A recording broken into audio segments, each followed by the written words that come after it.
running. What happened to my video game? Where did it go? Oh, it's you guys. You must be here for another exciting week of VBS. Well, you're way more exciting in a video game, so I can't wait. Let's get started.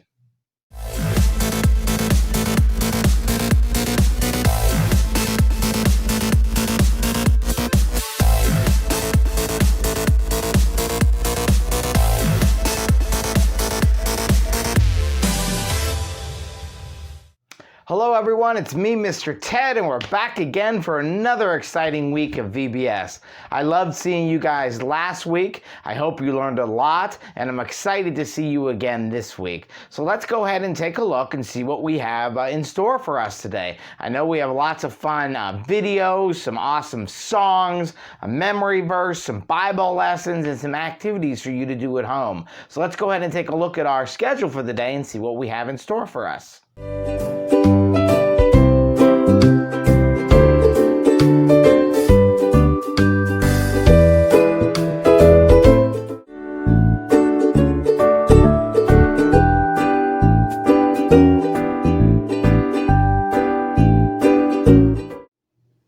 Well, last week, if you remember, we talked all about the importance of hard work. That when we play video games, you can't quit. Sometimes they take hard work. And we talked about how that's true in real life, too.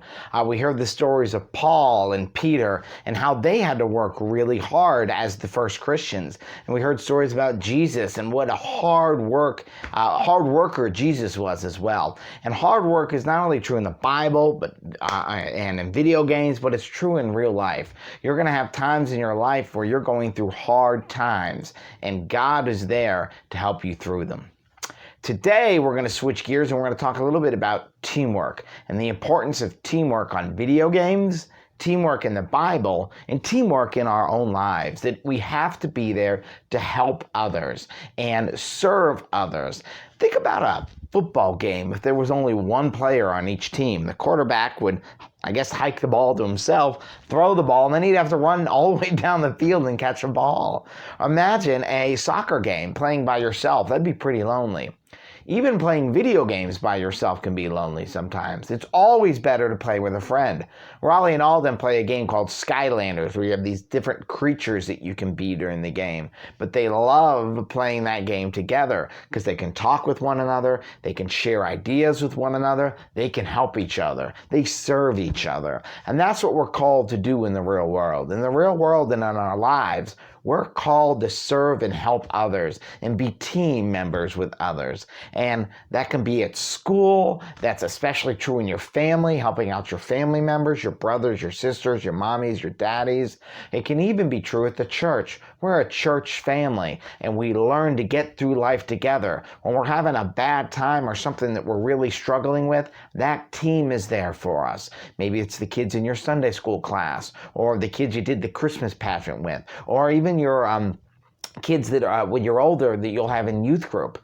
Remember that you always have a group there, your team, helping you and serving you, and it's your job to help those people around you as well. And that's what we're going to be talking about today, teamwork.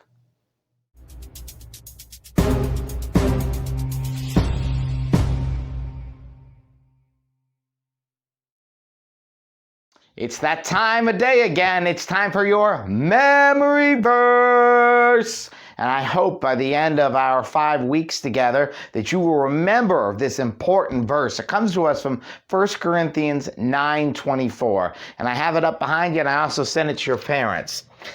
It says, in a race, all the runners run. And then we're going to go ahead and run in place. But only one gets the prize, and we're going to hold up one finger. So run like you will get you the prize. Then we're going to go ahead and flex. Remember how we did that before? So we're going to go ahead and do that right now. All right, here we go. In a race, all the runners run, but only one gets the prize. So run in a way that will get you the prize. Corinthians 1, chapter 9, verses 24. Let's try that again. You ready to go? 1 Corinthians. Here we go. In a race, all the runners run, but only one gets the prize. So run a race in the way that will get you the prize. Very good. 1 Corinthians chapter 9, verses 24. Very good job, guys. I'm so proud of you. We're going to have a little song followed right now, which is going to go over that Bible verse. So try to pay attention to that song, and that'll help get it into your memory.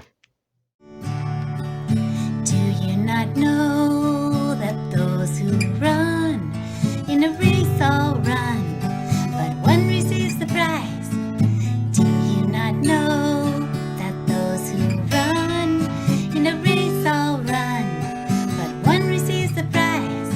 So run, run, run in such a way that you may obtain it, obtain it. So run, run, run in such a way that you may obtain it, obtain the prize. Do you not know that those who run in a race all run, but one receives the prize? Do you not know that those who run in a race all run, but one receives the prize? So run, run, run in such a way that you may obtain it, obtain it. So run, run, run in such a way that you may obtain it, obtain the prize.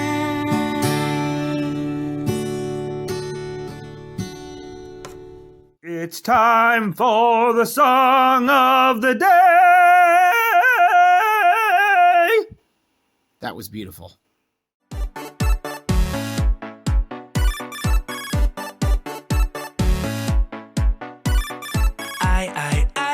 I will follow you, God. I will live for you. I will keep pressing on until I have reached the prize. I will move toward the goal. I will stop till I'm done. I will run this race till I cross the finish line. All I want is more of you, God. All I need is your love and grace. You've taken me to another level. You've given me brand new life.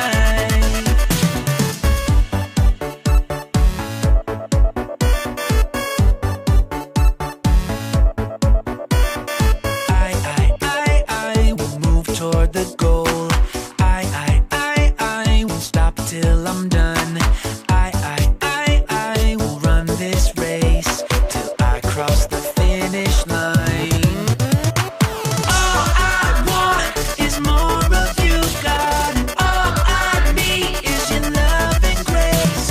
You've taken me to another level. You've given me brand new life. All I want is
right, it's that time of day again, that time when I go ahead and tell you a story. I have some pictures for you today, and I'm going to go ahead and tell you a story about the book of Acts. And in the book of Acts, it talks to us about the importance of, again, working as a team and helping each other and serving each other so that we can win. So I'm going to go ahead, and the title of this text is called An Important Way to Help. And if we take a look, we see that first picture right there. And I'm going to go ahead and read to you about this picture. This is the picture of the believers from the church that we can read about in the book of Acts. The number of believers was growing and growing because Peter and John worked so hard to tell everyone about Jesus. However, because there were so many people, some of the leaders started to notice that some of the widows, and widows are people who are women who have lost their husbands, were not getting their fair share of food each day. A widow, again, is a woman whose husband has died, so these women didn't have anyone to buy food for them. And so that's a very sad situation for those widows. They didn't have any food. So I'll bet you that the disciples decided to use their skill of teamwork or helping others or serving others to help those widows. Let's see if we're right about that. Here's our second picture. I see a whole bunch of people in that picture. This is the picture of the 12 disciples. When the 12 disciples heard that the widows were not getting enough food, they sat down and came up with a solution. They said, "It wouldn't be right for us to give up teaching God's word." The disciples knew it was important to tell others about Jesus, but it was also very important for the widows to have enough food. See, the disciples knew that both things were important. It was important to get the word out to everyone about Jesus, but it was just as important to make sure that everybody was being fed. So sometimes in life, we find that we may have more than one thing to do, and it's important in those moments to go ahead and ask for help and have those people around us help us to serve others. Let's go ahead and take a look at our next picture. I see some of the same guys again, but I don't see as many guys. There's less. Let's go ahead and count how many are here. We see 1, 2, 3, 4, 5, 6, 7. This is the picture of the 7 men, or the 7 of the disciples, who were chosen to help in an important way. The 12 disciples decided to choose these 7 guys to help with the important work of giving food to the widows. I'm going to go ahead and show you our last picture. Oh, sideways. There we go. This is the picture of the widows having enough food now. The 7 helpers kept on helping, so the widows had enough food, and the disciples got to keep telling others about Jesus. Both the disciples and the helpers kept on helping. They knew that the work that they were doing was very important.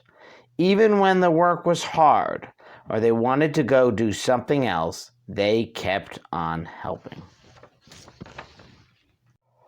And this should be a reminder to us that we're going to have a lot of hard things happen in our lives. And we said last week that hard work is important, but it's even just as important to go ahead and ask those around us for help. And as if we don't have a lot of hard things happening during that time, it's also important for us to serve others. Look around to see if there's anyone around us who could use help, and all of that's good news.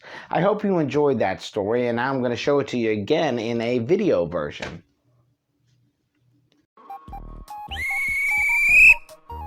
Time out! You both are doing exactly what you need to do to win the game, but you need more help.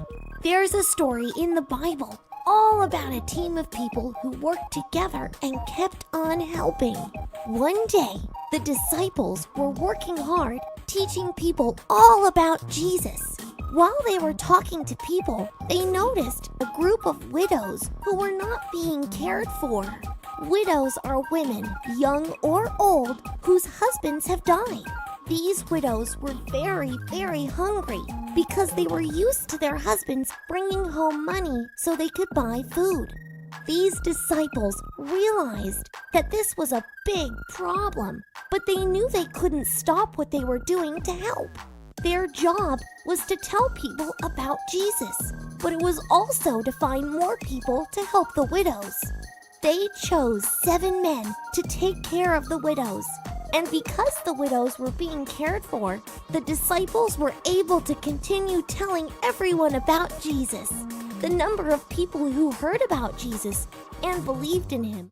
You might think that we're just a bunch of pets. But we know firsthand. Just how important it is. To serve others, Yeah! We serve our friends. other pets. And even our owners. That's right. Serving is a way that we can show that we have a heart after God. You know who else had a heart after God? And did a great job serving others. Oh, I know. Tell me. Please. Okay. It was a boy named David. Yeah, David. When David was a young boy, he served his father by taking care of their sheep. And when he got older, he just kept on serving others. Serve. There was even this one time when he served a king. The king's name was Saul. You see, King Saul was being terrified by an evil spirit. Saul's workers told the king to give them an order. In order to find someone who could play the harp. Blum, blum, blum, blum, blum. The harp sounded so pretty and would calm King Saul down. When he was feeling scared. So the king gave the order. And the workers went to find someone who could play the harp. That's when they thought of David. David could play the harp really well. And they all knew that he was just a guy. David came to Saul immediately and began to serve the king. When the evil spirit would come to Saul, David would get his harp and play it. Blum, blum, blum, blum, blum. This helped Saul feel so much better. And the evil spirit would leave him. King Saul was very pleased with David. And eventually gave him more responsibility. Like what? Like carrying the king's armor. Ooh. David used his gifts to serve King Saul. And showed us all. That a heart After God serves others. Well, everyone, I hope you had a fantastic time today with our Game On virtual VBS. This was week 2. I just want to remind you of your memory verse. Memory verse is 1 Corinthians chapter 9, verses 24. In a race, all the runners run, but only one gets the prize. So run in a way that will get you the prize. And that's 1 Corinthians chapter 9 through 24. So today we talked about teamwork and the importance of using those people around us to help us and for us to look for people around us to help. And by doing that, we live a Christian life and we learn that everyone is a member of our Christian family, and that's good news. Well, I can't wait to see you guys again next week. I hope you have a fantastic week, and make sure you're getting those activities done and those games and all those fun things. That's how we're going to close today. We have one more activity for you to do, and it's that jump duck activity to our song. Every time one of the bars comes, you have to jump over, jump. Every time you have to duck, duck. I hope you guys have a great week, and I can't wait to see you next week. Bye, guys.